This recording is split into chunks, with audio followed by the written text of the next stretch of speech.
wengine watatu nimewaweka kando. Ucio ni mwana wake ndiraciara hindi uguo. Alright. Na game inaendelea. Captain akaweja kuonyeshwa ni kwamba kumbe kwa sasa hivi wewe usijali. Simu ikipigwa moja kwa moja tutakuja uweje kumpeleka bibi yako hospitalini. Alright. Cheki saidi diadha ndugu mpenzi mtazamaji. Si wenzetu bado wamekula githugu hapa mdogo mdogo namna gani. Ghafla nikuja kuangalia upande wa pili hapa hivi wale kuona chunguza. Hili ni bogi lenye lilikuwa gani lake jagire tabukana pale basi na jina Abu Salif. Abu Salif already kumbe this time amemutuma pale second in command chizi ya tabukana pale na jina Said Hashimi. Na Saidi Hashimi this time ni waweje kuja kuongea na Petrov sababu ni kwamba kumbe already kuna diru yenye kwa sasa hivi haikuaga imeenda mzuri.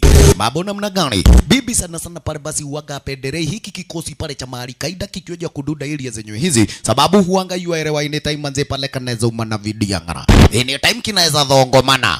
Chunguza. Kiwacheki pale basi